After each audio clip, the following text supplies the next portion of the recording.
In the cold, windswept countryside of Yorkshire in the late 17th century, the Thornley name was first spoken with unease, for Thomas Thornley had already become the subject of fearful whispers. Born in 1663, Thomas was not known for kindness or compassion, but rather for a temper that seemed to blacken the air around him. The villagers remembered how his towering frame would stride through the marketplace, eyes sharp, jaw clenched, a man to whom others gave wide berth.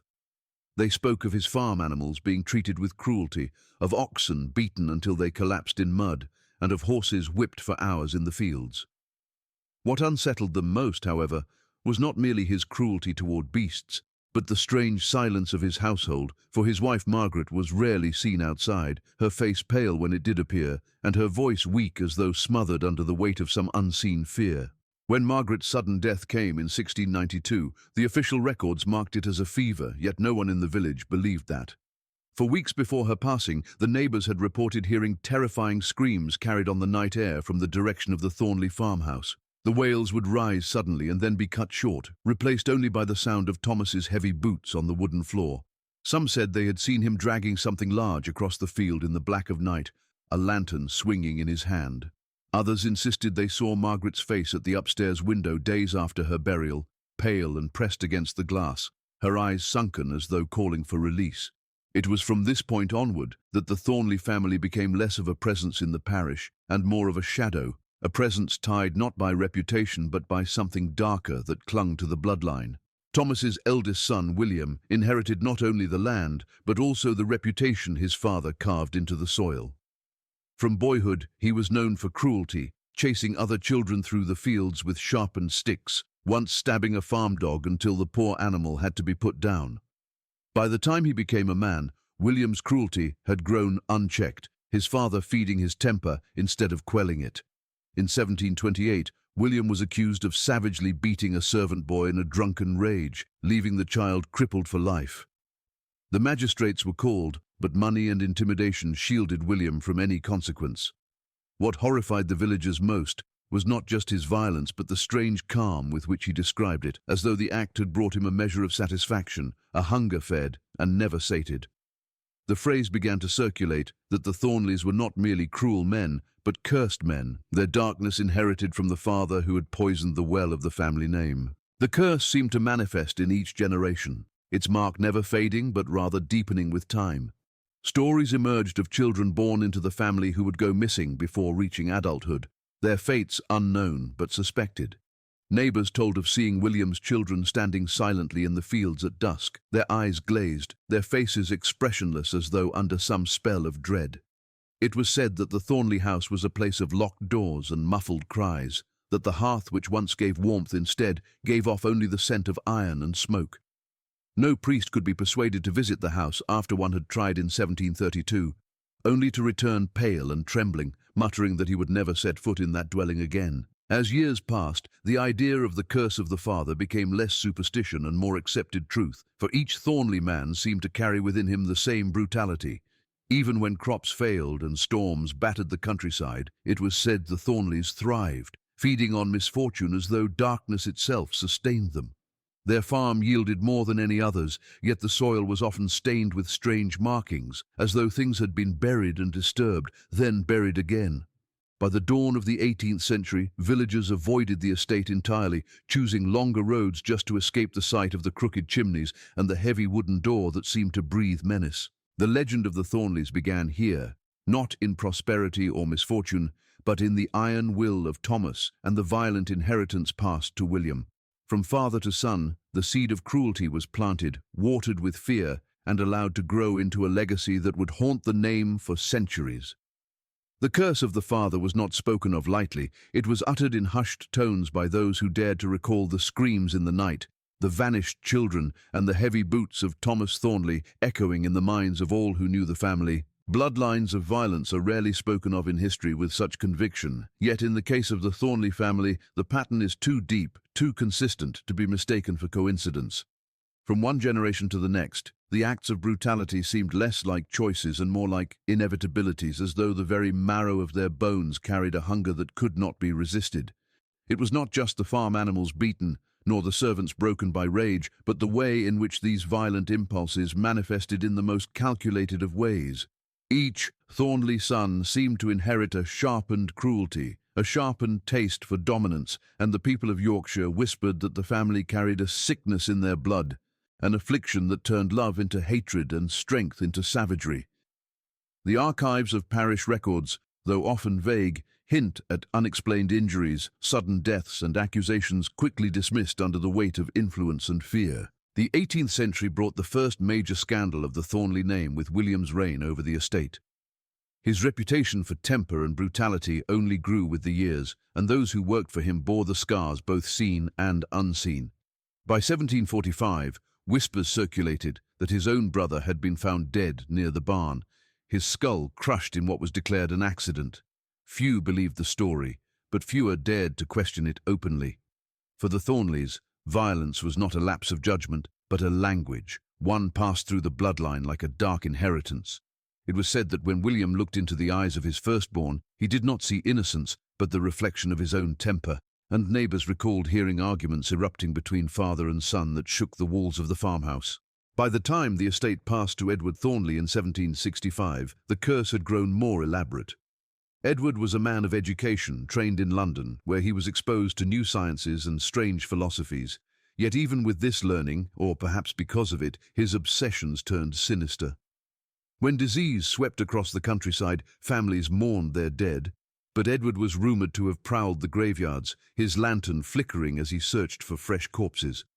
Those bodies were never seen again, and in later years, strange tools were discovered beneath the estate, blades, clamps, and instruments of dissection, objects that had no place on a farm. Edward was rarely seen with his family, preferring instead the cold company of cadavers, and neighbours whispered that the bloodline's violence had shifted from open brutality to something more secret, something surgical and cold. The century that followed did nothing to quiet the family's reputation, for Edward's son Richard embodied the same hunger for destruction. His life was marked not by the pursuit of knowledge, but by pure rage, and it was in 1821 that he was first accused of setting fire to a tenant's home in a fit of revenge. The fire devoured the cottage quickly, and in the smouldering ruins the remains of 2 children were discovered. Though suspicion fell heavily upon Richard, his name and wealth protected him once again, the courts dismissing the evidence for lack of proof. Still, the whispers carried through Wakefield, calling him a man with the devil's spark, a fire that consumed everything it touched. The Thornley reputation by then had become one of dread, their name invoked by mothers warning their children not to stray too close to the estate, for it was said that those who crossed into their lands were rarely the same when they returned. As the line continued, the violent inheritance only deepened, for Richard's son Henry became the most notorious of them all. Known as the Wolf of Wakefield, Henry was a man both feared and admired for his charisma, a figure who could command a room while hiding the beast within. His charm drew people near, but his violence destroyed them. In 1857, he was suspected of murdering a young woman whose body was found mutilated near the river, though no charges were ever laid against him. Those who knew him best described a man of unpredictable moods, his laughter able to turn into snarling rage without warning. His family estate was said to echo at night with the sound of crashes and screams, though no servant would ever testify against him. It was through Henry that the Thornley bloodline cemented its reputation as cursed, a legacy of violence carved into flesh, bone, and memory. The villagers no longer spoke of accidents or misfortune. They spoke only of the curse running through Thornley veins. They believed that to be born a Thornley was to be born a predator, destined to feed on the weak and thrive in the shadows of violence. Whether it was madness, cruelty, or some darker influence, the pattern was too strong to deny. Fathers passed their cruelty to sons as naturally as they passed down land and property, and each generation seemed to wear the family name like a mark of doom. Some claimed the bloodline was bound to violence because of an old pact, a bargain sealed by Thomas in the beginning, but others believed it needed no such story, that evil itself was their inheritance, and that in the Thornley family, blood meant violence. Whispers in the fields followed the Thornley family like shadows that refused to fade, and for generations those who lived near their land spoke of sights and sounds that chilled the marrow. The wide stretches of farmland that should have been a place of labor and harvest became instead a place of fear where children would not wander and where travelers avoided passing once the sun had dipped below the hills. The earth itself seemed to carry the memories of cries that could not be explained, and even in the calm of dusk, some swore they could hear muffled sobs carried on the wind. The Thornley estate sat like a scar on the landscape, its crooked chimneys always trailing smoke that smelled less of wood and more of burning flesh, and no matter how many seasons came and went, that dread never lessened. In 1794, during the outbreak of plague, villagers began to whisper of lights moving through the fields at night, pale flickering glows that seemed to dart between hedgerows. Some believed them to be lanterns carried by Edward Thornley as he prowled for corpses to steal, while others believed the lights were not of this world at all, but spirits of the dead drawn to the cursed land. Farmers who tilled soil near the Thornley borders told of unearthing bones far older than the graves in the parish, bones that looked scorched and twisted as though they had been broken by deliberate force. Horses would refuse to plough near the hedges surrounding the estate, rearing back violently, eyes rolling in terror at something unseen. These were not isolated incidents, but repeated accounts, a chorus of fear that spread from generation to generation as surely as the family's cruelty. There were tales of strange figures glimpsed in the mist, shadows of men moving where no man should be. A shepherd in 1812 described how he saw a figure kneeling in the fields at dawn, its posture rigid, its face hidden in its hands. When he called out, the figure turned toward him with eyes that glowed faintly in the weak light before vanishing into thin air. Others described hearing laughter echoing across the fields at night, laughter that belonged to no one they could name, laughter that carried with it an edge of madness. The Thornleys themselves were rarely seen walking among their own crops, but when they did, the sight only deepened the fear, for their presence seemed to drain the warmth from the very air, and their shadows stretched impossibly long in the twilight. Children, curious by nature, sometimes dared each other to run across the Thornley lands, but the dares always ended in terror. Those who returned told of feeling watched, as though eyes followed them from beneath the soil. One boy swore he heard someone whisper his name, though no one was near, and his account was enough to frighten his family into moving away from the parish entirely. On more than one occasion, livestock disappeared overnight, their bodies later found mutilated in the outer fields, carved with symbols no one could explain. The Thornleys claimed wolves or vagrants were to blame, but the precision of the wounds suggested otherwise, and the villagers believed that the family used the fields for rituals never meant to be witnessed by human eyes. By the mid-19th century, the fields had become synonymous with dread. Travelers who braved the roads at night spoke of hearing a low humming sound, deep and rhythmic, as though many voices were chanting together. Some insisted they saw fire pits burning in the distance, circles of light that appeared and disappeared in the blink of an eye. The fields seemed alive, no longer just soil and crop, but a place where blood had been spilled too often, where violence had seeped into the ground. Even during harvest, workers spoke of tools slipping from their hands as though forced, of sudden dizziness that came over them when they ventured too close to the hedges. The land itself seemed to reject human presence, as though it had chosen only one family to serve, and it served them with darkness. As years passed, the whispers in the fields only grew stronger, and they were not dismissed as superstition, but spoken of with genuine conviction by those who lived closest. The Thornley estate became surrounded by a boundary of fear, invisible but unbreakable, a place where the ordinary rhythms of rural life stopped and something else took over.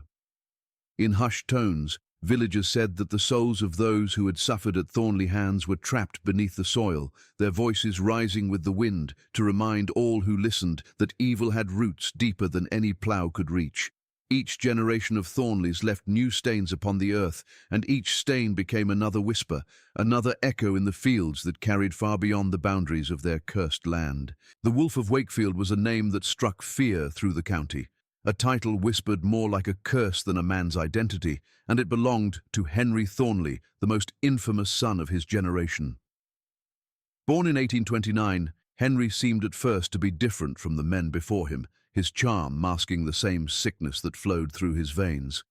He was well-dressed, articulate, and capable of winning the admiration of those who met him, but beneath the polish was a temperament that could shift from calm to murderous in the span of a breath.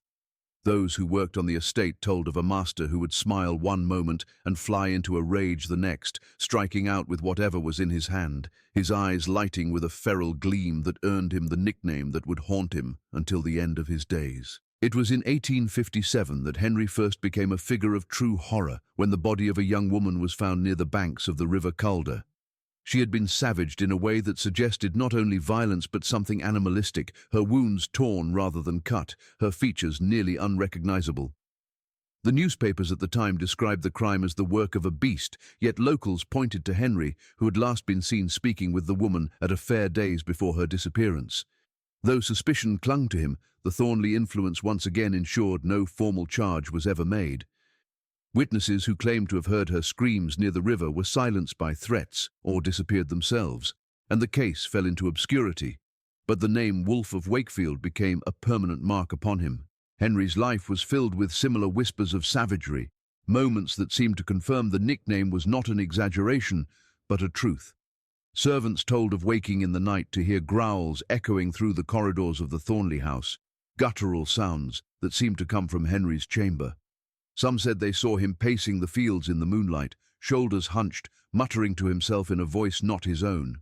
He would often return from these midnight walks with blood on his hands, claiming it was from hunting, though no game was ever brought back to the kitchens. His children learned to fear his temper, hiding beneath their beds when his footsteps echoed in the hall, for his rages were sudden and unstoppable, ending with broken furniture, broken bones, and a silence that lingered for days. The wolf's reputation grew beyond the family lands, spreading into the taverns of Wakefield and beyond. Men who crossed him often found themselves beaten or missing altogether, and though his crimes were never pinned upon him, his name carried such menace that few dared to confront him.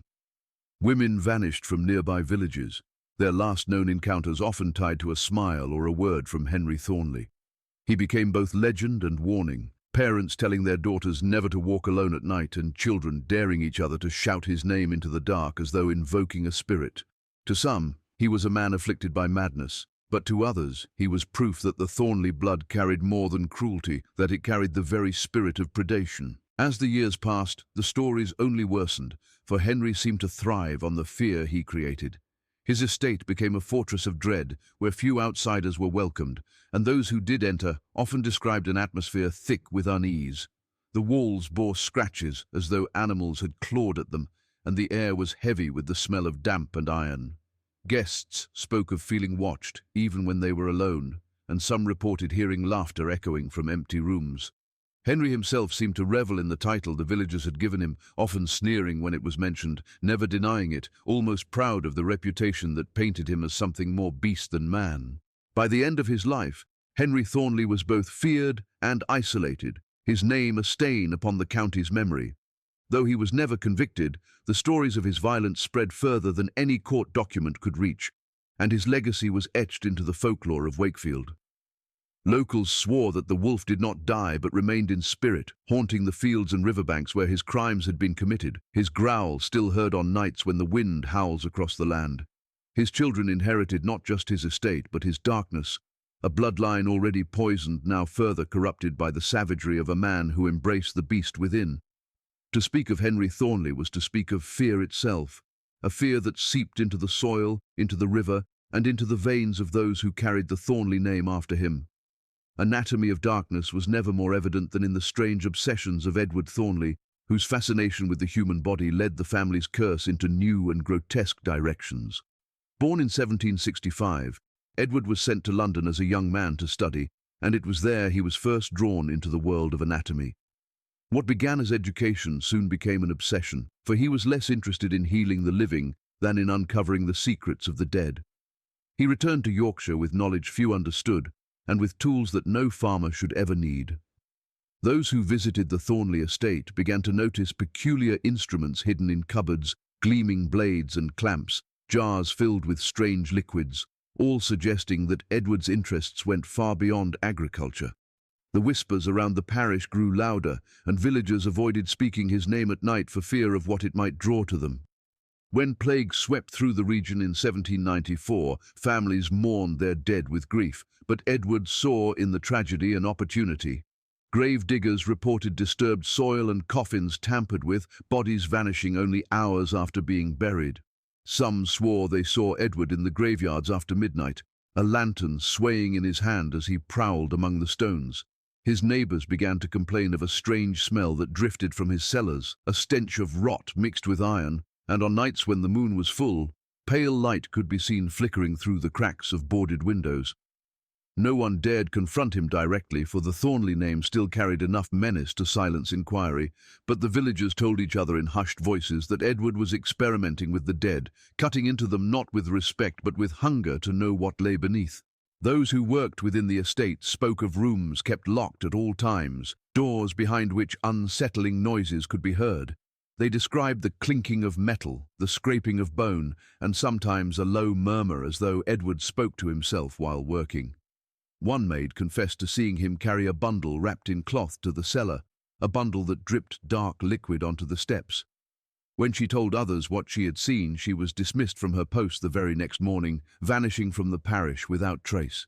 It was said that Edward recorded his work in journals written in a cramped and feverish hand, and though most were lost, fragments survived, describing blood as ink and flesh as parchment, words that revealed not only a scientific curiosity, but a mind that delighted in cruelty. The most disturbing stories came from those who claimed to have glimpsed his subjects.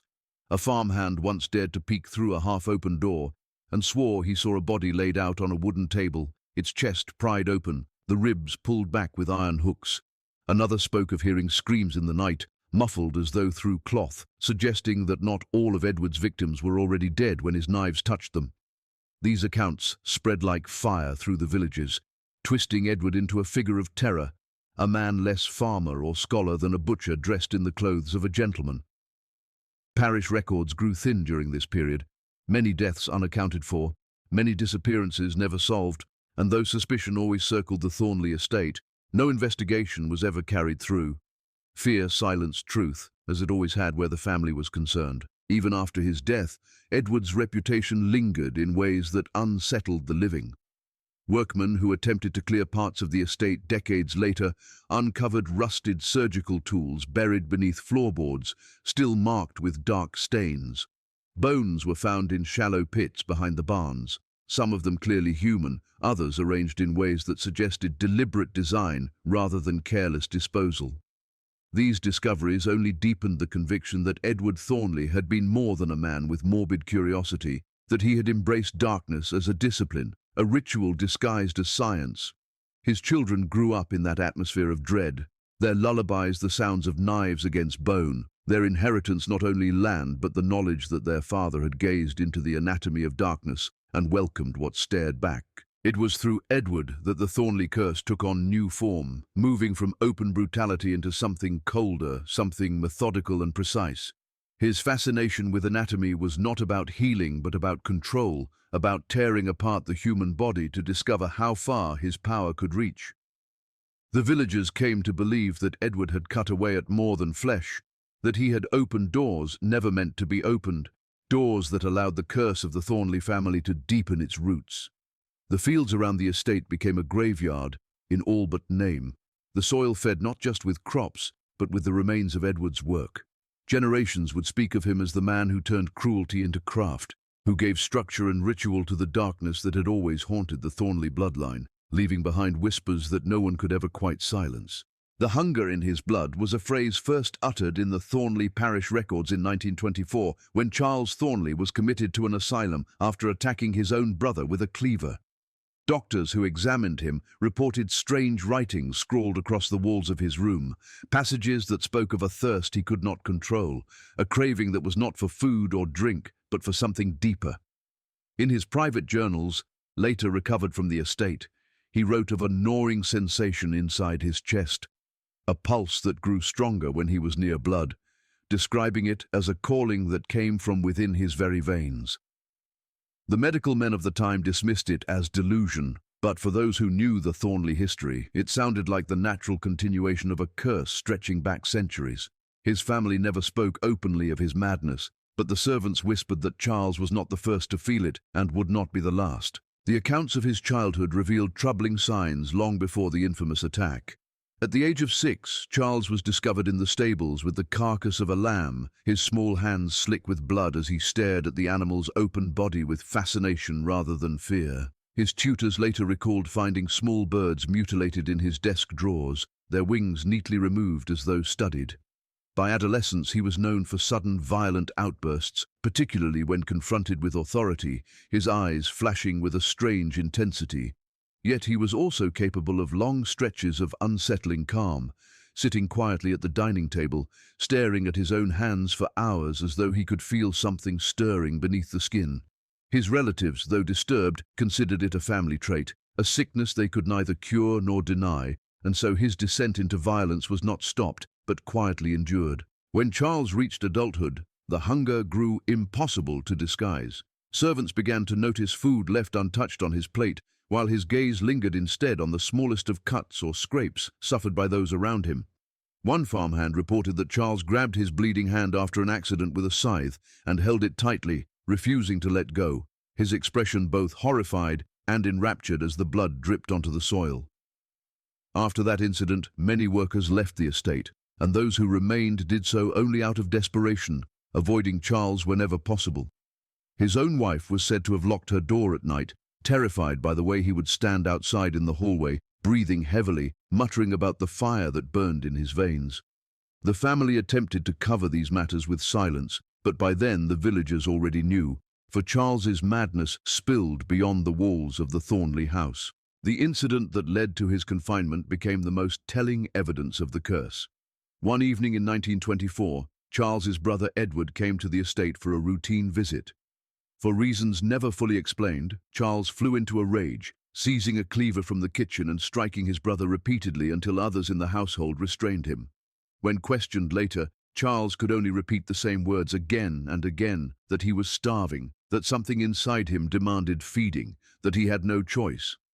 His brother survived, but was scarred for life, both physically and mentally, and the family reluctantly agreed to have Charles placed in an institution. There, behind iron bars, his writings continued, rambling accounts of a hunger that grew stronger with every passing year. Doctors were unsettled by his descriptions, noting that he often spoke of his father and grandfather in the same terms, claiming they too had suffered from the same need. Those journals painted a disturbing picture of the Thornley legacy, suggesting that each generation had felt the same craving in different forms. Charles believed the hunger was not madness, but inheritance, passed from father to son like land or name, and that resisting it was impossible. He described dreams in which his ancestors appeared, their mouths red, their voices urging him to embrace what he was. Some entries hinted at rituals carried out on the estate, acts in which the hunger was fed not through violence alone, but through blood itself. While such claims were never verified, the language he used, of feeding, of fire in the blood, of a hunger that could not be satisfied, was enough to cement the belief that the Thornley family was bound by more than cruelty. It was bound by an appetite that turned them against both others and themselves. Even after Charles's death in the asylum, the rumors did not fade. The abandoned estate became a place of dread, and those who trespassed reported hearing whispers in the corridors, voices that spoke of thirst and fire. Old villagers said that the Thornley hunger had not died with Charles but lingered in the blood of the family, waiting to rise again in the next heir. Some claimed to see figures in the windows at night, pale shapes watching with unblinking eyes, their presence a reminder that the curse was not finished. The hunger in his blood was not just Charles's madness, but a truth that stretched across centuries, a truth that gnawed at every Thornley son until it consumed them. The vanishing heir was the last chapter of the Thornley family's living history, a disappearance that left behind more questions than answers and sealed the family's name in the realm of legend. Jonathan Thornley was born in 1938, the final surviving descendant of a line already thinned by madness, violence, and ruin. He grew up in the crumbling remains of the estate, a house where dust settled thicker than light and where every corridor seemed to hum with the voices of generations long dead. Neighbors rarely saw him, for Jonathan kept to himself, living among decaying furniture and shuttered windows, his only companions the remnants of his family's past. Records describe him as a quiet man, polite when spoken to, but those few who encountered him remarked on the hollow look in his eyes, as if he carried within him the weight of centuries of cruelty. It was said that Jonathan rarely laughed, and when he did, it was strained, almost as though the sound was foreign to his throat. As he grew older, Jonathan became more of a recluse, abandoning attempts to maintain the estate and allowing it to fall deeper into ruin. The gardens became wild, choking the pathways with thorns and ivy, while the roofs sagged and cracked beneath years of neglect. Locals who passed along the roads at night claimed to see faint lights glowing from within, though Jonathan lived without electricity. Others spoke of hearing a steady tapping sound, as if hammers or chisels were being used in the dead of night, though no workmen were ever seen on the property. Some believed Jonathan was repairing his home in secret, while others insisted he was digging, carving out tunnels beneath the soil, just as his ancestors had carved into flesh. By the late 1960s, the Thornley estate had become infamous not just for its history, but for its silence, a silence broken only by strange sounds and fleeting glimpses of its last heir. In 1971, Jonathan Thornley disappeared without trace, and the story of his vanishing remains one of Yorkshire's most enduring mysteries. On the morning of October 12th, a postman discovered the estate's gates standing open for the first time in years. When police entered the house, they found the interior in disarray, rooms filled with dust and cobwebs, dishes left half-used on tables as if their owner had stepped away only moments before. Jonathan's clothes were still in the wardrobe, his belongings untouched, his bed unmade from the night before. Yet there was no sign of him anywhere in the house or on the grounds. What investigators did find, however, was more unsettling. Strange markings carved into the walls of the cellar, symbols that no one could identify, drawn in a dark, rust-colored substance that many believed was blood. In one corner of the cellar lay an open journal, its final pages scrawled with phrases repeating again and again. Phrases like, "The call is louder now," and "I am going where they wait." The investigation that followed produced no answers. There was no evidence of struggle, no body, no signs of departure. Jonathan's bank account remained untouched, his papers left behind, his vehicle still in the garage. Some believed he had taken his own life, burying himself in the same soil that had hidden his family's crimes for centuries, while others argued that he had simply walked into the night and vanished into the moors. But there were those who whispered something darker, that Jonathan had not left of his own will, that the curse of the Thornleys had claimed its final heir in the only way it could. Old villagers muttered that they had seen shadows moving across the fields in the days before his disappearance, and one farmer swore he heard a howl on the night Jonathan was last seen, a sound unlike any animal known to the land. Years later, the estate remained abandoned, its windows boarded and its grounds overgrown, yet the house was never at rest. Urban explorers who dared to enter reported that the air inside felt heavy, stifling, as though pressing against their lungs. Some claimed to hear footsteps echoing on the upper floors when no one else was there, while others swore they heard faint whispers calling their names from the cellar. Photographs taken inside revealed strange shapes in the shadows, outlines of figures that vanished when the flash was gone. Though many dismissed these accounts as superstition, the Thornley name had always thrived in whispers, and Jonathan's disappearance only deepened the mystery. His body was never found, and no explanation was ever given to the public, leaving his fate a wound that never healed in the county's memory. To this day, the vanishing of Jonathan Thornley remains a story told around firesides and in hushed tones by those who live near the ruins of his estate. Some say he joined his ancestors willingly, that the hunger in his blood finally consumed him and drew him into the earth where the others waited. Others claim he was taken by the voices that had haunted his family for centuries, pulled into the shadows of the house itself, never to walk among the living again. Whatever the truth, the disappearance of the last heir left the Thornley line broken, but not forgotten, for the estate still stands as a monument to their legacy, its walls steeped in silence, its grounds whispering the same stories they always have. Those who pass by swear that even in abandonment the house breathes, and that somewhere in its rotting timbers and shadowed rooms, the memory of Jonathan still lingers, waiting for someone to listen.